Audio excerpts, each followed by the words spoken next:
I'm back, y'all. Part 3. I haven't done a reading like this long in a while. So, let's continue.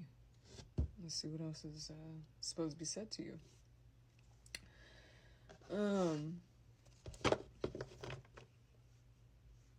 We left off with Nightmare.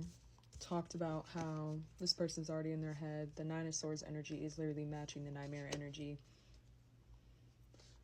You removing yourself. Now I'm seeing the verse, karma's waiting for you behind me. When you left, their shadow came to play. When you left, all they had left was themselves. All they had left was to sit with themselves and look at themselves.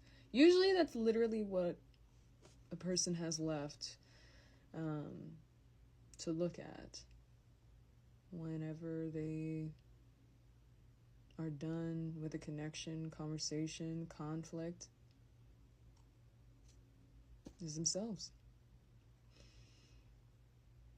Now I'm saying hold that into account whenever you go into any sort of connection. Understand that regardless whatever conflict it is, regardless whatever communication occurs, at the end of the day, are you always going to be ready to look in the mirror at yourself when that connection ends, or when that communication is done, or when that conflict is over? Are you going to always be ready to look in the mirror? That is another message here. Always keep that in mind, that you may be confronting someone else, but you're always giving yourself that opportunity as well to being able to learn more about you and look in the mirror at yourself for what you need to learn about you before you just cord cut something, before you're just done with something completely, so that so that you have a deeper understanding of self when you move on. It's not just about cutting something off and moving on. It's 2, 3, 4. It's about coming back to self too.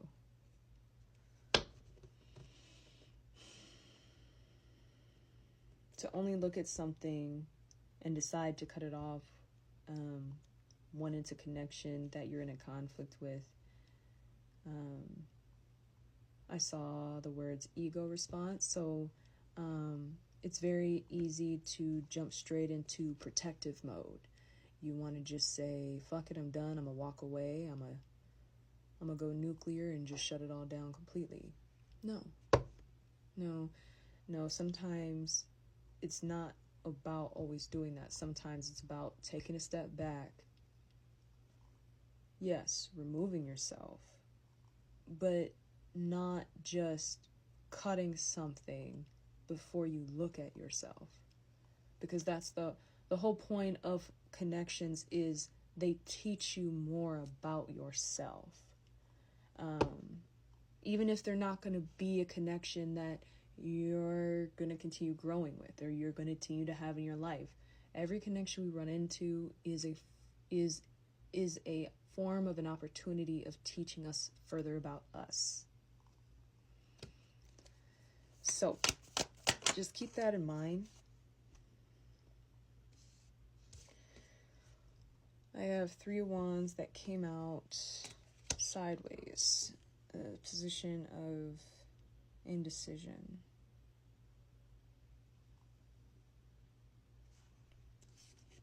And it kind of first came out like this, too. So it's like,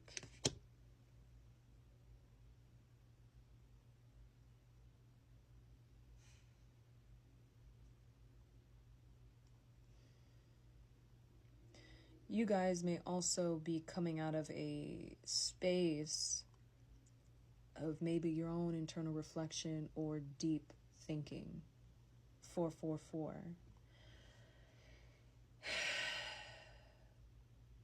Because the truth you're starting to discover on your own. It's being illuminated to you. Maybe this reading is assisting you through illuminating areas or parts of what maybe you weren't able to see before. But now you're in a position of a objective standpoint, an impartial standpoint, to now see what's been keeping you from maybe transitioning completely. Because maybe some of you are still in the phase of reflection. Maybe some of you are still in a phase of introspection, looking in the mirror, understanding what was this teaching me? What is this energy from this connection? What was this all to teach me? Help me understand. What do I still need to release from this? What do I still need to heal within myself?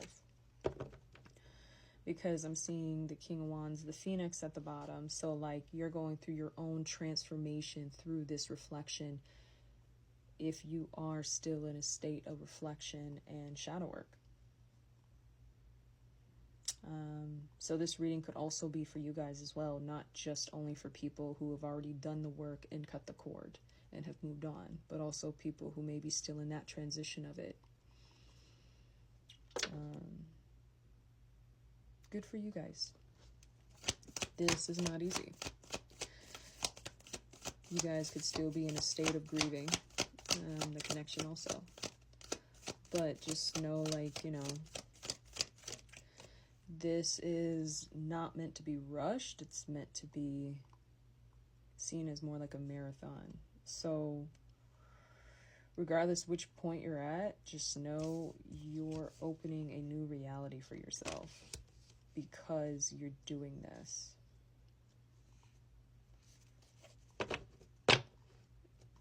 I just saw deep wounds coming to surface. Inevitable.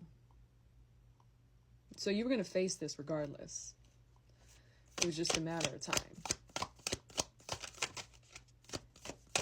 And so were they. Two of Wands in reverse.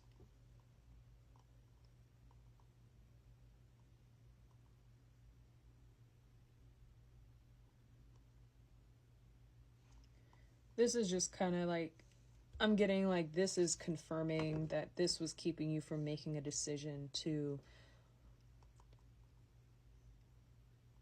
move forward into choosing yourself. This is the energy they wanted you to be in. This is the energy they wanted you to be in. But now they're stuck in an energy of not being able to move forward until they look at themselves. You're already in that. Which also explains the Three of Wands sideways as well, because they, whoever this is as well, is stuck in not being able to move forward because they could also be resisting on looking at themselves, even though they actually have no choice. Either way, you are in a Queen of Swords energy. You're just not taking shit anymore, is really this energy. You're dissecting things now where like, okay, what is your true intentions? What is your actual expectation and reason for showing up in this area the way you are right now? What are your true intentions towards me in this moment? And there's the Five of Cups. Grieving. Like I said, you could be still grieving if you're still in that area of transitioning and processing things. Or it's them, or it's both. Either way, things are happening. Things are moving, even if you don't think they are. I still have to pull from my Oracle deck, but I think I have to do that in another video. This is a very deep message for whoever needs to hear this. And here's the Emperor card again. Ten of Swords poking out. Back to the Phoenix card. This person was operating out of their masculine energy when they were taking action towards 111, trying to get you to react the way they forecasted you to. Next video.